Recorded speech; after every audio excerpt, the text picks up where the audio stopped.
Vua Quang Trung, một vị vua tài năng, một người anh hùng áo vải hào kiệt của dân tộc. Một vị tướng chinh chiến xa trường chưa một lần bất bại và đem lại sự tự do cho dân tộc, giúp nhân dân vùng lên thoát khỏi các cuộc xâm lược của Xiêm và Mãn Thanh. Những công lao của ông có lẽ ta không bao giờ kể hết được. Và đó sẽ là những dấu son chói lọi trong chiều dài lịch sử hào hùng của dân tộc Việt Nam ta. Và bài viết dưới đây sẽ giúp các bạn có thể hiểu rõ hơn về tiểu sử của vua Quang Trung, một vị hoàng đế lỗi lạc, tài năng và đầy khát vọng với việc thống nhất đất nước, đem lại hòa bình, tự do cho dân tộc. 1. Tiểu sử về người anh hùng áo vải Quang Trung. Quang Trung hoàng đế sinh năm 1753 và mất vào ngày 16 tháng 9 năm 1792 hay còn gọi là Nguyễn Huệ. Miếu hiệu Tây Sơn Thái Tổ, được dùng để phân biệt với Nguyễn Thái Tổ nhà Nguyễn. Dân xưng khác là Bắc Bình Vương, tên khai sinh là Hồ Thơm, sau đổi tên thành Nguyễn Huệ. Nguyễn Quang Bình là một nhà chính trị, nhà quân sự người Việt Nam, vị hoàng đế thứ hai của nhà Tây Sơn, sau khi Thái Đức Hoàng đế Nguyễn Nhạc thoái vị và nhường ngôi cho ông. Quang Trung không chỉ là một trong những vị tướng lĩnh quân sự xuất sắc bách chiến bách thắng, mà còn là nhà cai trị tài giỏi. Ông đã đưa ra nhiều chính sách cải cách kinh tế, xã hội nổi bật trong lịch sử Việt Nam. Ông là một trong 14 vị anh hùng tiêu biểu của dân tộc Việt Nam. Ngoài cái tên Nguyễn Huệ thì ông còn có những tên gọi khác như Quang Bình, Văn Huệ hay Hồ Thơm. Trong cuốn sách Quang Trung anh hùng dân tộc, Quang Trung được miêu tả với tóc xoăn, da sần, mắt như chớp sáng, tiếng nói sang sảng như tiếng chuông, nhanh nhẹn, khỏe mạnh và can đảm. Điều đặc biệt chính là đôi mắt của ông. Đôi mắt mà khi không có đèn thì ánh sáng từ đôi mắt soi sáng cả chiếu. Về thứ tự trong gia đình thì chưa rõ Quang Trung là con trai thứ hai hay là con trai út. Thế nhưng, ông cùng với anh em của mình là Nguyễn Nhạc, Nguyễn Lữ, đều được cha đưa tới nhà thầy Trương Văn Hiến để có thể học văn học võ, tiếp thu những tri thức quý báu để trở nên hiểu biết hơn. Cả ba anh em đều được xem là những người giỏi võ và là những người đã khai sáng ra một số môn võ của phái Bình Định. Với tài năng của mình, ba anh em Nguyễn Nhạc, Nguyễn Huệ và Nguyễn Lữ đã được người dân gọi là Tây Sơn Tam Kiệt, có vai trò rất lớn với sự hình thành và phát triển của võ phái Tây Sơn Bình Định. Điều đặc biệt là chính Trương Văn Hiến, người thầy đã phát hiện được tài năng của Quang Trung Nguyễn Huệ và khuyên nhủ cả ba anh em đứng lên khởi nghĩa, xây dựng đại nghiệp trong tương lai. Câu sấm Tây khởi nghĩa, Bắc thu công tương truyền chính là của Trương Văn Hiến nói ra, khi nhận thấy được tiềm năng của chàng trai trẻ Quang Trung thời đó. 2. Cuộc khởi nghĩa chấm dứt tình trạng phân liệt đàn trong đàn ngoài. Vua Lê Chúa Trịnh, Chúa Nguyễn được xem là triều đại nước ta bị chia cắt làm hai với biên giới chính là dòng sông Danh. Khi ấy, đàn ngoài là đất của vua Lê Chúa Trịnh với lãnh thổ được tính từ sông Danh đổ ra Bắc. Còn đàn trong là của Chúa Nguyễn cai trị với cột mốc là sông Danh về phía Nam. Một đất nước nhưng lại chia cắt thành hai và nhân dân phải chịu ba ách thống trị. Điều này khiến cho người dân lầm than cơ cực, đặc biệt là sự hống hách, cậy quyền của Trương Phúc Loan càng khiến nhân dân thêm ai oán. 3. Cuộc khởi nghĩa lật đổ Chúa Nguyễn.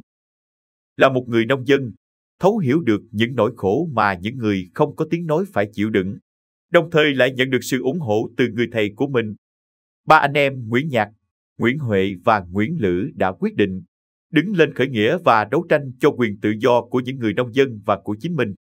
Năm 1771, đánh dấu việc ba anh em Tây Sơn xây dựng căn cứ, chuẩn bị cho cuộc chiến chống lại Chúa Nguyễn ở Đàn Trong. Ở thời điểm xây dựng lực lượng, Nguyễn Huệ Quang Trung đã hỗ trợ anh của mình, là Nguyễn Nhạc trong việc củng cố tiềm năng kinh tế cũng như huấn luyện quân sự. Nhờ bản lĩnh và tài năng của cá nhân, cộng với sự trợ giúp rất lớn về mặt tâm lý của giáo hiến, Quang Trung đã nhanh chóng xây dựng và tạo được lực lượng vững chắc cho đội quân Tây cũng như của chính mình. Tiếng tăm vang xa, dần dần, lực lượng ấy ngày càng trở nên vững chắc hơn bao giờ hết, với những kẻ sĩ gần xa nghe danh mà đến hưởng ứng. Những vị thủ lĩnh đầu tiên có thể kể đến như Phú Hào Nguyễn Thung, Đô đốc Bùi Thị Xuân, danh tướng Võ Văn Dũng, Trần Quang Diệu, Quang Văn Trương Mỹ Ngọc, Võ Xuân Hoài, Võ Đình Tú. Là một cuộc khởi nghĩa nông dân, thế nhưng cuộc khởi nghĩa của ba anh em Tây Sơn là cuộc khởi nghĩa nông dân duy nhất giành được thắng lợi. Với lực lượng quân đội vững chắc cộng với tài cầm quân của Nguyễn Huệ, nghĩa quân Tây Sơn đánh đầu thắng đó. Tháng 12 năm 1773, đội quân của chúa Nguyễn với tiết chế là Tôn Thất Hương đã bị quân Tây Sơn đánh bại, và Tây Sơn đã nhanh chóng làm chủ được phần lớn của Nam Trung Bộ. Tuy nhiên, đến giữa năm 1774 thì nghĩa quân Tây Sơn rơi vào tình trạng khó khăn, khi chúa Nguyễn đem quân từ Gia Định đánh vào Nam Trung Bộ. Cùng lúc đó, chúa Trịnh cũng nhân cơ hội dẫn quân vào đàn trong để có thể đánh chiếm lãnh thổ. Quân Tây Sơn kẹp ở giữa với tình thế tiến thoái lưỡng nan khi có thể bị tiêu diệt nếu đương đầu với cả hai phía. Trong hoàn cảnh này, Nguyễn Nhạc quyết định xin hàng chúa Trịnh, để có thể củng cố lại lực lượng cũng như có thể đánh được chúa Nguyễn. Tháng 11 năm 1775, hai người con của chúa Nguyễn đã đem quân đánh Quảng Nam nhân lúc quân Trịnh rút khỏi đây. Tuy nhiên, Nguyễn Huệ đã đánh tan được đội quân xâm lược này và lấy lại được mảnh đất Quảng Nam. Với việc chiến thắng Phú Yên, đây được xem là dấu mốc binh lính đầu tiên của Quang Trung với con đường binh nghiệp của mình. Chỉ trong vòng 7 tháng, Quang Trung đã giết và tiêu diệt được thế lực của cả hai chúa Nguyễn. Nguyễn Nhạc lên ngôi hoàng đế năm 1778 nhưng lại đúng thời điểm. Nguyễn Ánh mạnh lên nhờ sự giúp sức của Pháp, Bồ Đào Nha và được tôn lên làm chúa. Tuy nhiên, không được bao lâu thì Nguyễn Ánh phải chạy trốn và sang Xiêm, để cầu viện do sự truy lùng của Nguyễn Huệ và quân Tây Sơn. Tháng 2 năm 1784, Nguyễn Ánh cầu viện quân Xiêm đã giúp cho đội quân này nhanh chóng chiếm được Rạch Giá, Trà Ôn. Nhận được tin báo, Nguyễn Huệ đem quân vào Gia Định để đánh tan quân Xiêm. Tại đây, ông đã kết hợp với Lê Xuân Giác tướng của Nguyễn Ánh xin hàng thực hiện việc bố trí trận địa, nhử đội quân Xiêm vào rạch Gầm Xoài Mốt để đánh một trận lớn nhằm tiêu diệt quân địch. Đêm 19, rạng sáng ngày 20 tháng 1 năm 1785, chỉ chưa đến một ngày, quân Xiêm đã bị Nguyễn Huệ tiêu diệt một cách gần như hoàn toàn đội quân 2 vạn người. Nguyễn Ánh phải chạy trốn trở về Xiêm. Sau trận đánh này, quân Xiêm đã phải thực sự khiếp đảm trước sức mạnh của đội quân Tây Sơn với người cầm đầu là Quang Trung Nguyễn Huệ. 4. Cuộc tấn công lật đổ chúa Trịnh. Khi đã làm chủ được đàn trong thì đội quân Tây Sơn tiếp tục tiến ra đàn ngoài. Chiếm được Phú Xuân, quân Tây Sơn thuận lợi tiến công ra Thăng Long lần thứ nhất. Quân Trịnh suy yếu khi chúa Trịnh Khải đã không thể sai khiến được ưu binh, là những quân lính của xứ Thanh Nghệ và đã phải tự sát sau khi thất bại. Tuy nhiên, lúc ấy, Nguyễn Nhạc lại không thực sự muốn tấn công ra đàn ngoài. Tuy nhiên, Nguyễn Huệ lại ở đấy quá lâu. Điều này khiến cho Nguyễn Nhạc lo lắng.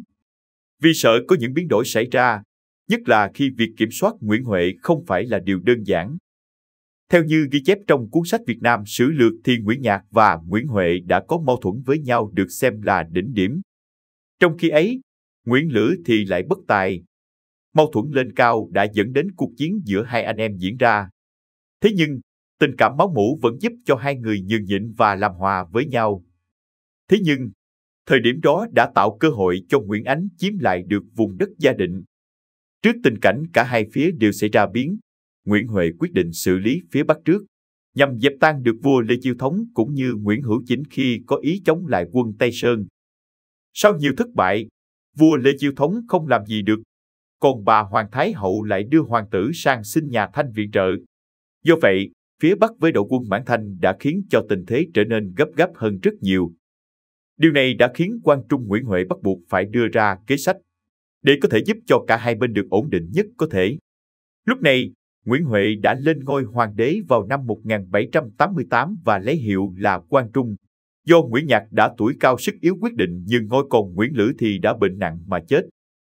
Sự kiện này đã đánh dấu sự thống nhất của nhà Tây Sơn dưới sự chỉ huy của Nguyễn Huệ. 5. Cuộc chiến lịch sử đại phá quân Thanh thần tốc. Ngày 26 tháng 12 năm 1788, vua Quang Trung để có thêm lực lượng đánh quân Thanh đã quyết định tuyển quân khi tới Nghệ An. Ở đây, ông đã thi hành chính sách cưỡng bách tòng quân, cứ 3 suất đinh thì chọn lấy một người đi lính. Chẳng bao lâu thì đội quân của vị hoàng đế Quang Trung đã lên tới con số 10 vạn quân và chia thành 5 đạo. Để có thể khích lệ tinh thần của quân lính, vua Quang Trung đã quyết định tổ chức duyệt binh và tiến quân ra Bắc Hà ngay sau đó.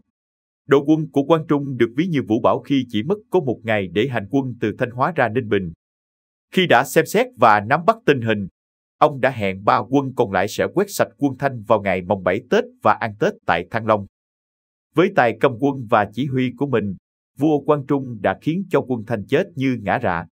Với việc chia thành 5 đạo tiến đánh các tuyến phòng thủ của quân Thanh, Quang Trung đã đưa quân Thanh vào thế bị động với sự lo sợ vì không biết sẽ bị tấn công lúc nào. Trong lúc đó, các cánh quân bất ngờ tập kích khiến cho quân Thanh không kịp trở tay chống lại. Chủ tướng là Sầm Nghi Đống đã phải tự vẫn. Xác binh lính của quân Thanh có thể chất đầy thành 13 gò lớn và có đa mọc lên. Chính vì thế mà sau này được gọi là gò Đống Đa. Tôn Sĩ Nghị và Lê Chiêu Thống đã phải bỏ chạy qua biên giới. Quân Tây Sơn quyết định đuổi theo và rao lên sẽ sang tận biên giới để bắt bọn họ. Chính vì điều này mà trong suốt nhiều năm, biên giới Trung Quốc mãi không có người ở. Chỉ trong 6 ngày, sớm hơn so với dự kiến, Quang Trung đã đánh tan quân Thanh và giữ lời hứa ăn Tết tại Thăng Long. Vào trưa ngày mùng 5 Tết, dưới sự chào mừng của người dân, vua Quang Trung tiến vào kinh thành Thăng Long. Khoảnh khắc chiến thắng và không khí tưng bừng đó đã được khắc họa qua bài thơ của Ngô Ngọc Du. Giặc đâu tàn bạo sang điên cuồng, quân vua một giận oai bốn phương, thần tốc trũi dài sông thẳng tới, như trên trời xuống dám ai đương. Một trận rồng lửa giặc tan tành, bỏ thành cướp đó trốn cho nhanh. Ba quân đội ngũ chỉnh tề tiến, trăm họ chật đường vui tiếp nghênh. Mây tạnh mù tan trời lại sáng, đây thành già trẻ mặt như hoa, chen vai khoác cánh cùng nhau nói. Kinh đô vẫn thuộc núi sông ta. 6. Chính sách cai trị thời hậu chiến của Quang Trung.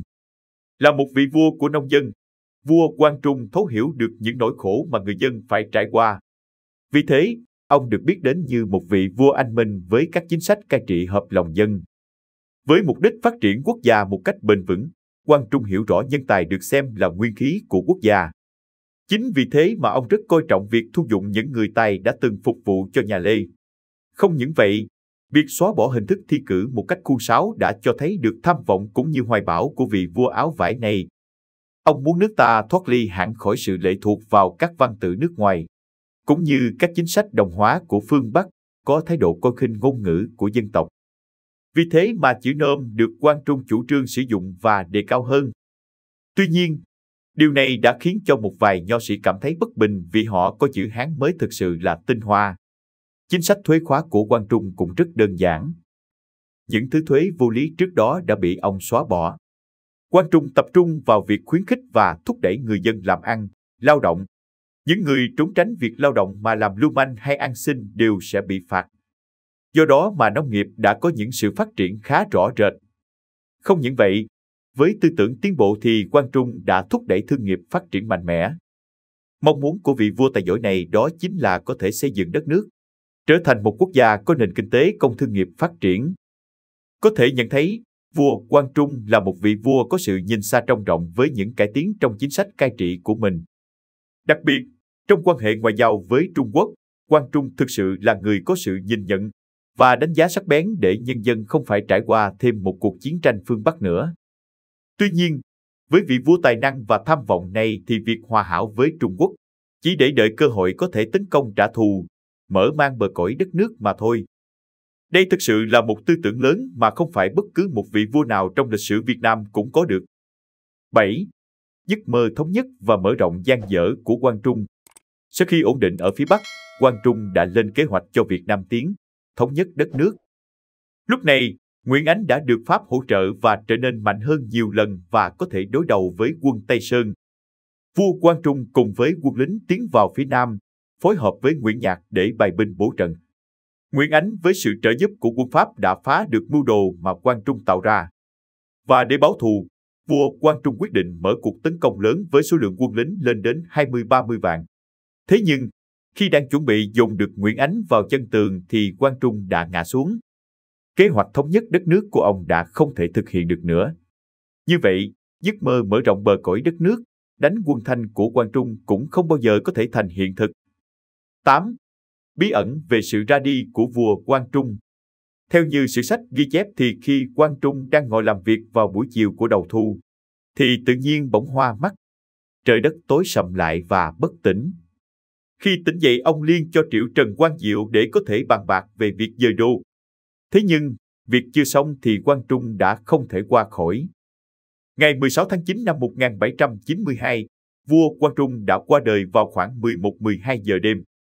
Hưởng Dương 40 tuổi và tại ngôi được 4 năm. Về thời điểm vua Quang Trung mất, các sử sách ghi chép có sự khác nhau. Điều này mơ hồ giống như nguyên nhân cái chết của ông vậy.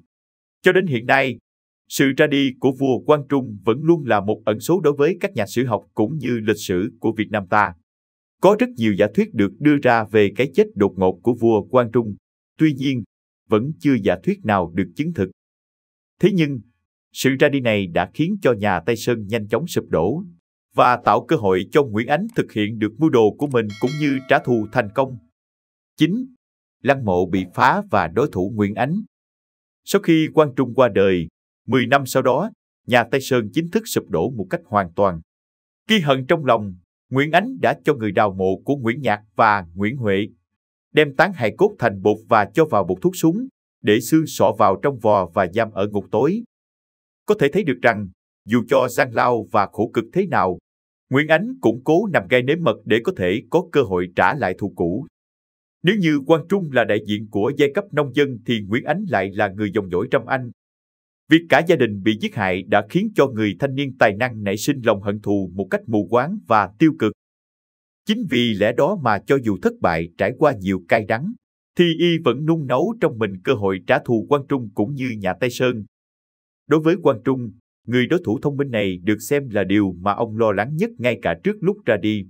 Có thể nói, cả Nguyễn Huệ và Nguyễn Ánh đều là những người tài năng và có một tinh thần thép, một sự quả quyết trong việc đưa ra quyết định.